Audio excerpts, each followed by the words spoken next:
Albert Einstein dijo en una ocasión que todos los niños son genios al nacer, y las recientes investigaciones parecen indicar que todo el mundo conserva la capacidad de funcionar como un genio, siempre que haya en el campo adecuado. Lo que deseamos decirles en esta sesión es que ustedes son genios. Ustedes tienen la capacidad de funcionar a niveles excepcionales en al menos un campo de su vida, si es que pueden localizarlo. El doctor Howard Gardner, de la Universidad de Harvard, ha escrito un libro llamado Frames of the Mind, Estructuras del Cerebro, en el que estudia el hecho de que en la vida escolar solo se miden dos tipos de inteligencia, la inteligencia matemática y la verbal, y que se considera que uno es inteligente en la medida en que disponga de capacidades matemáticas o verbales. Las pruebas estadounidenses de rendimiento académico, todas las pruebas de ingreso y de selectividad universitarias, se basan en las capacidades verbales y matemática.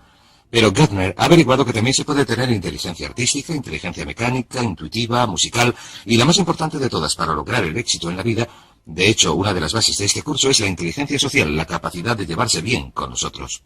Mi hijita Cristina tiene 7 años. Puede que Cristina no saque unas notas extraordinarias en matemáticas o en lectura, pero les diré una cosa. Cuando se trata de llevarse bien con la gente, Cristina es dinamita pura. Y, al ser así, sabemos que siempre que la animen y le den apoyo, nunca tendrá problemas en la vida. Volvamos al punto principal. Usted es un genio. Ese genio, esa inteligencia, esa capacidad creadora, es algo que es suyo por derecho. La creatividad es tan natural para usted como lo es respirar. Y puesto que decimos que todos los niños son genios al nacer, vamos a examinar un par de hechos interesantes. En unos estudios recientes se analizaron los resultados obtenidos en unas pruebas de inteligencia por niños entre 2 y 4 años. Entre los 2 y los 4 años es cuando por primera vez se pueden realizar pruebas de inteligencia, y se pudo ver que, en el 94% de los casos, los resultados indicaban una elevada inteligencia y una elevada creatividad. A continuación se repitieron las pruebas con estos mismos niños a los 7 años, y se vio que solamente en el 4% de los casos los resultados indicaban una elevada inteligencia y una elevada creatividad. ¿Cómo sucedió esto? ¿Por qué este espectacular descenso en la creatividad? Muy sencillo. Entre los 2 y los 4 años y a la edad de 7 años, estos niños hacían cosas, tocaban cosas, las probaban, las olían, se metían en todas partes. A los 2 y 3 años son terribles, a los 4 son fantásticos, etc. Lo que pasó es que averiguaron que cuando hacían esas cosas sus padres se enfadaban, sus profesores se enfadaban, sus hermanos se enfadaban, les gritaban, les daban azotes y les desanimaban a la hora de hacer cosas nuevas, de explorar el mundo con el tipo de entusiasmo que los niños ponen en estas cosas. Averiguaron que si uno quiere salir adelante tiene que hacer lo que se espera de uno, así que con el tiempo se volvieron pasivos. Empezaron a ir al colegio y les sentaron en filas ordenadas, hablaban cuando levantaban la mano, les decían cuándo podían ir al baño, etc. Pero lo maravilloso es que, aunque esto haya sucedido, la creatividad se sumerge como un río subterráneo, y lo que vamos a hacer en esta sesión es hablar de cómo se le puede hacer volver a la superficie. Por cierto, en la Universidad de Minnesota se realizó un interesante estudio hace algunos años. Este estudio se basaba en una prueba psicológica realizada en la universidad para verificar qué factores llevaban a la creatividad en los niños, y lo que se hizo fue seleccionar a varias madres de la zona urbana de Minneapolis que padecían retraso mental, esto es, sus coeficientes de inteligencia representaban un máximo de 80. Se localizó a cada una de estas madres en un momento en el que estaban teniendo hijos, y se estableció un experimento por el que los estudiantes de la Facultad de Psicología iban a las casas de estas madres, recogían a los niños a una edad temprana, los llevaban a la universidad, los situaban en un entorno donde podían jugar, donde se les estimulaba, oían música, tenían juguetes. Los estudiantes experimentaban con ellos y les mantenían ocupados, los cogían en brazos y jugaban con ellos, etc. Al final de este experimento, y según iba progresando, cuando llegaron a una edad en la que se les pudo hacer una prueba de coeficiente de inteligencia sobre los 5 o 6 años, se averiguó que los resultados de estos niños rondaban los 130 puntos, que, como saben, se aproxima a lo excepcional. Se considera que una persona con un coeficiente de inteligencia de 140 es un genio. Un coeficiente de inteligencia de 130 está algunos puntos por debajo de lo que se necesita para ser clasificado en el nivel superior. Cuando se les repitieron las pruebas, un par de años después, el resultado medio fue un coeficiente de inteligencia de 132 puntos. ¿Cuál era la clave? ¿Cuál era la clave para este increíble desarrollo de la mentalidad? Averiguaron que la clave era la estimulación. La clave era la estimulación. Averiguaron que durante los años iniciales de formación de un niño, el nivel de inteligencia y creatividad que se desarrolla está en proporción directa con la calidad y la cantidad de estimulación que un niño recibe. ¿Qué significa esto para ustedes y para mí? Pues significa que si tienen niños, lo mejor que pueden hacer es suministrarles un entorno que los estimule. Significa que si desean ser una persona muy creadora, lo mejor que pueden hacer para ustedes mismos es suministrarse una dieta que les estimule. Distintos libros, cintas, ideas, personas, situaciones, entornos. Incluso el hecho de utilizar rutas distintas para ir al trabajo tiende a ayudarnos a romper con nuestra rutina y con nuestra zona cómoda y a hacernos pensar de manera diferente. Hay algo conocido como la ley del uso, o un principio denominado la ley del uso. La ley del uso aplicada a un músculo físico dice que, si no se utiliza, se pierde. Si no se utiliza un músculo durante un periodo de tiempo, se atrofia y no se puede utilizar. La ley del uso también se aplica mentalmente a su nivel de creatividad. Dice que si uno no utiliza su creatividad, ésta se atrofiará al igual que lo haría un músculo. Pero una cosa maravillosa que hemos averiguado, en un caso tras otro, es que si uno empieza a poner a prueba su creatividad, si empieza a exigirle cosas al igual que lo haría con un músculo si empezara a levantar pesos, si empieza a exigirle cosas, empezará a entrar en acción, empezará a hacerla moverse y, si lo prefiere, a estimularla con nuevas ideas y pensamientos. Así que la clave consiste en empezar a estimular su mente alimentándola con todo tipo de cosas que hagan que rompa con la rutina habitual. Hay otro aspecto interesante de la creatividad que resulta importante: el lenguaje. Una de nuestras averiguaciones consiste en que una de las correlaciones más estrechas en nuestra sociedad, la correlación directa con el éxito en cualquier campo, es la que existe entre el éxito y el conocimiento verbal.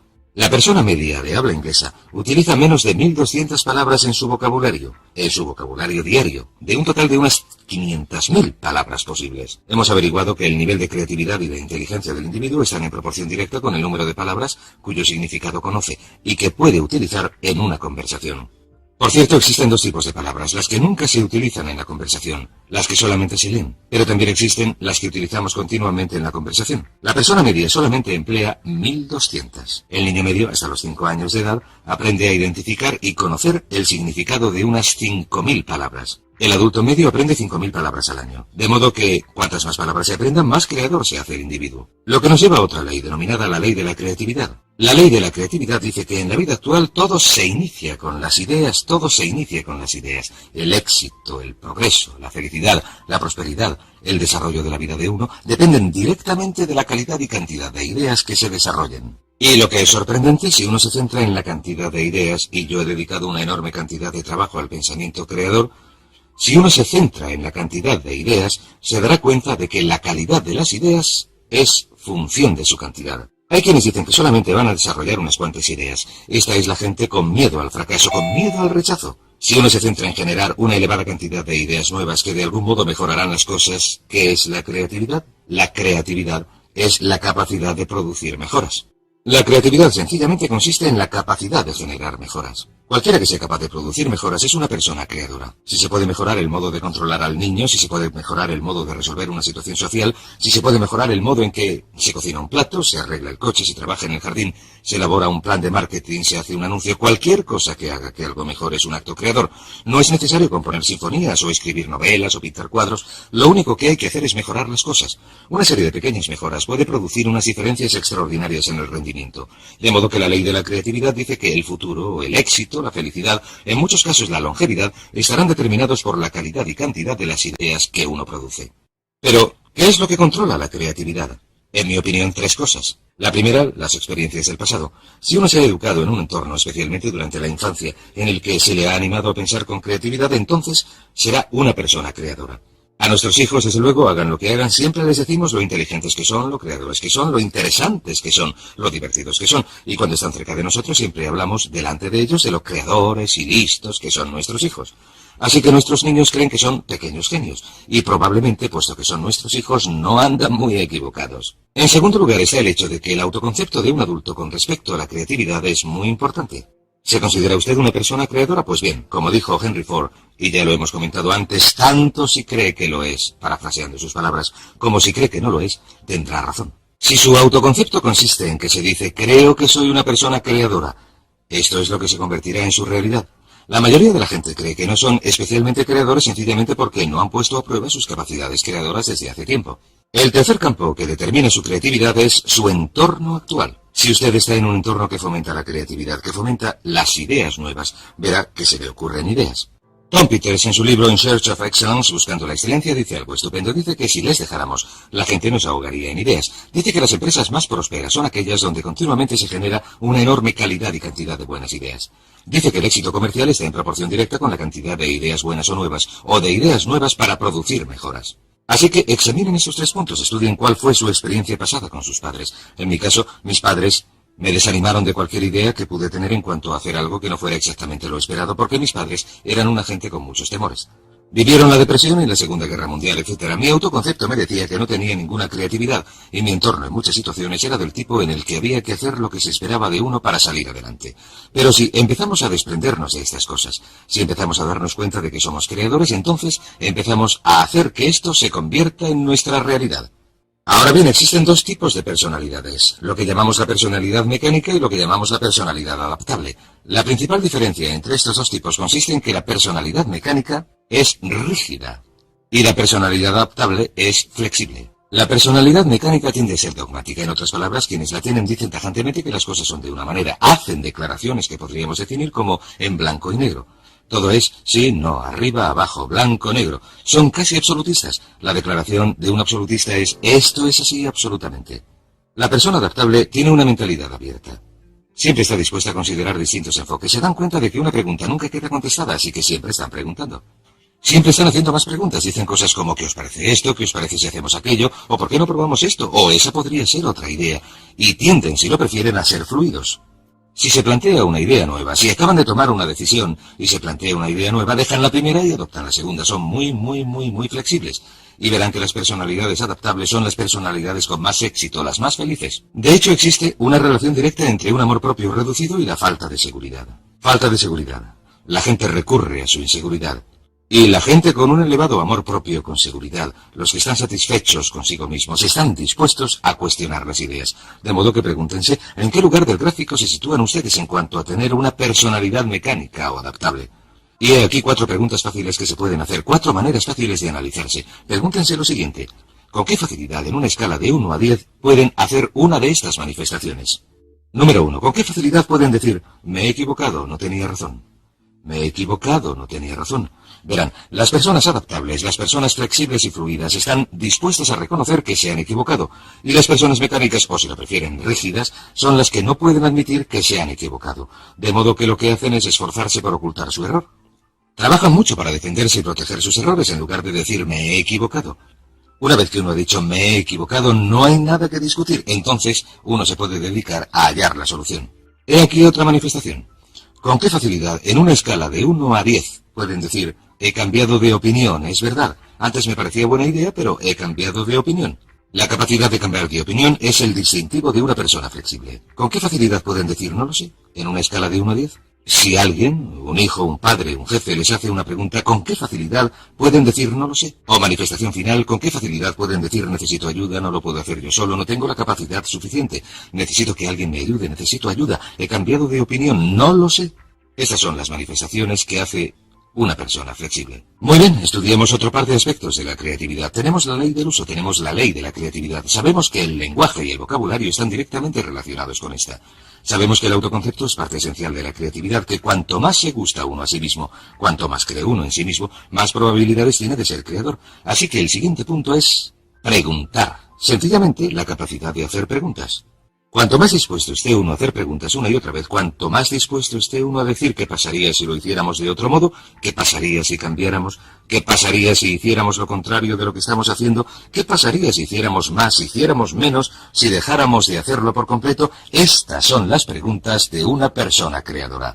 Ahora bien, como ya he dicho, usted es un genio. Sin embargo, ¿va usted a desarrollar su genio plenamente? El único modo de que pueda desarrollar su genio plenamente es empezando a utilizar algunas de las técnicas que hemos comentado en este seminario. Una de ellas es tener unas metas muy claras. Si usted tiene unas metas claras que desea lograr, estas estimularán su creatividad, como comentaremos en el próximo módulo. La segunda parte es empezar a utilizar afirmaciones, y la mejor afirmación es soy un genio, soy un genio, soy un genio, y repetirlo una y otra vez. Sucederá algo sorprendente si repiten estas palabras. En su mente consciente y subconsciente, cuando empieza a decir una y otra vez en su mente consciente, soy un genio, soy un genio, soy un genio, usted impulsa el mensaje al subconsciente. ¿Sabe lo que hace el subconsciente? El subconsciente dice, de eso nada, ganso, no se te ha ocurrido una idea decente en los últimos 10 años. Pero usted dice, soy un genio, soy un genio. Usted hace que penetre el mensaje, imprime el mensaje en su subconsciente. El subconsciente le conoce, lleva mucho tiempo con usted, sabe que nunca se le ocurre nada que valga la pena, pero usted insiste. Soy un genio, soy un genio, soy un genio. Continúa haciendo que penetre el mensaje. Finalmente el subconsciente dice, muy bien, si esta es la nueva orden, si es esto lo que quieres, allá va. He aquí una idea. Haz algo con ella. Y en medio de una conversación, cuando uno está hablando de un problema, de repente se le ocurre una idea y alguien dice, caray, qué buena idea. Y usted contesta, claro, ya sabes, soy un genio. Y le repiten, sí, es una idea bastante buena. Y verá que se convertirá en un genio en la medida en que acepte la creatividad innata. Es como si viviera en un terreno y debajo de ese terreno hubiera un enorme depósito de genio, y cuando afirme algo una y otra vez irá perforando más y más hasta llegar a un punto, al afirmar y visualizar, a un punto en que alcance este depósito de genio y el genio empiece a manar como si fuera un pozo de petróleo. Y cuando empiece a fluir, les diré lo más sorprendente, cuando empiece a fluir, diremos por qué funciona esto en un momento, cuando empiece a fluir, se le ocurrirá una idea tras otra.